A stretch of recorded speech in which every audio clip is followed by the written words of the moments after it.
Hi guys, and welcome to today's task. For today's task, we are going to be installing a new window right here in the garage. All of the windows on the house are completely done already, but this is the last one to go, and I'm gonna show you exactly step by step how we do it. So first thing, you wanna measure your window. This window is 36 inches exactly by 36 inches and a little bit of change. So I know my opening is 36 by 36. If you order your window, you order a 36 by 36 inch window. When it arrives, it will be 35 and a half by 35 and a half. Your windows will always come a half an inch shy of whatever your rough opening is, and that's what this dimension is called, is our rough opening. And the window salesman or whoever you're talking to should know those things, but if not, now you know them, so you can go to Lowe's or Home Depot if you're just replacing one window or whatever, and pick one up. Pretty simple. So we have our window. I know it's gonna go here, and I wanna check a few things. I wanna make sure that this window seal is level. It's really level. That tells me I can set my window directly on here and not have a problem. I wanna check these sides to make sure they're plumb. They're actually really plumb. That means that when I set my window in, I can set it in, even it, and the leveling is pretty much done already. Sometimes you'll have a window seal that tilts a little bit. When our windows were done on this house, we have a lot of window seals that tilt because the house was built a little bit screwy. I'm surprised this one's so square, but they had to account for a lot of that with shimming and everything like that. We're not gonna have too much of that on this window, so it's a pretty simple process. First thing we're gonna do is grab a little bit of our flashing. We wanna go past a little bit on each side.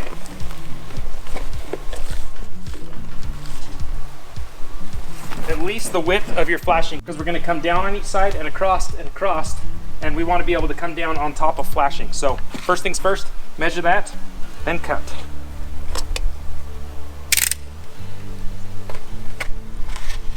Since this material will not stick here, we're just gonna staple it in place. Come across.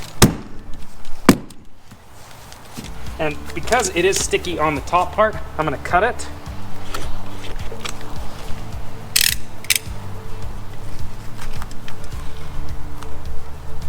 Down to the corner. Down to that corner. Then we're gonna curl this top part over, and I'm gonna staple that down as well.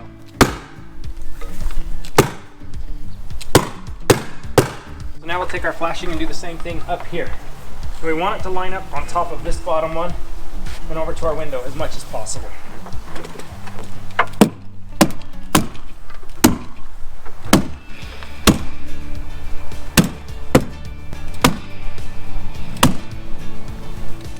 When it comes to windows, I like to think of it as a shingling system. You want to start at the very bottom and then work your way up top, so that if water comes on anywhere, it will work its way down and out. We don't want to try and trap water in. So now is the time where we'll actually set the window in place, and then we'll put our last piece of flashing on top of it. So one note to remember is you want to take the screen out before you start working on the window, and I would take the screens out and leave them away till you're done with all construction. So that way they don't get damaged or ruined or dusty or dirty or whatever. They're just clean, fresh, and new. Now with our flashing in, we're about ready to set the window, but we want to do one thing. We want to seal it with caulking, and I like to cut a pretty large opening so that the bead of caulking is pretty big when it starts coming out. And a small reminder, but an important one, is you only caulk the top and the sides. Never caulk the bottom. You have to think of it like this. If we've got water coming in somewhere, hopefully we don't, but if we do, we want it to be able to exit. And if we caulk that bottom part, the water will never exit. It will stay trapped there, and then that is a big problem. Then water just stays on your window seal. It'll rot out. It can drip down the wall. Not caulking the bottom of the window allows the water a place to escape, and it allows it to come back out over our flashing and then down the outside of the wall or the surface of your house, which in theory is waterproof. So we definitely want to lay in a pretty good bead. And I've heard some people say up to 3/8 of an inch wide is exactly what you want.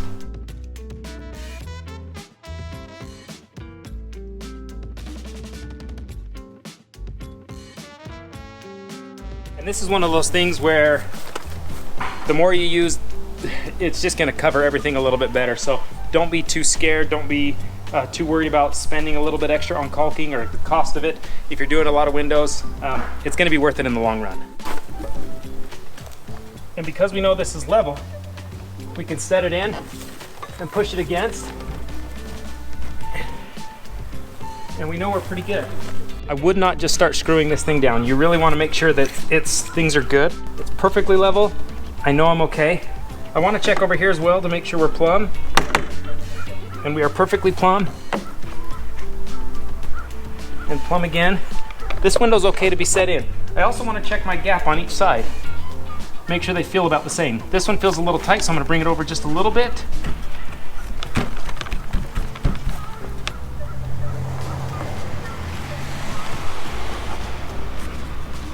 And that feels even on both sides and looks good.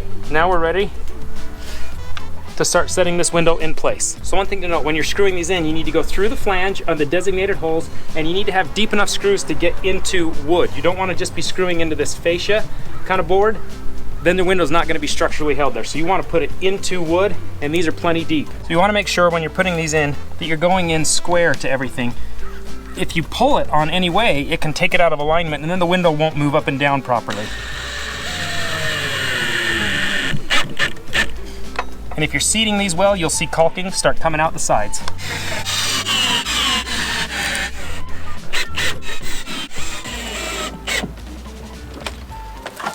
Our window is completely hung, and our slide moves up and down really, really well. Those are great signs. This window is secure, it's not going anywhere, but we've got one last little step.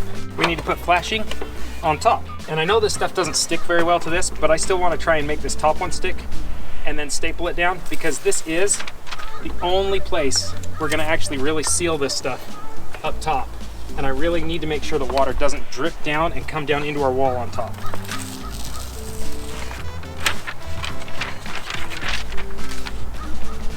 Oh.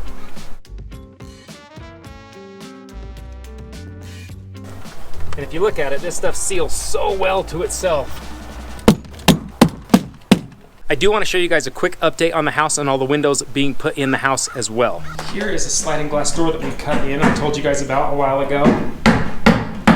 Here is the master's final bedroom window that is going to stay here. I think it turned out awesome. That one we filled in.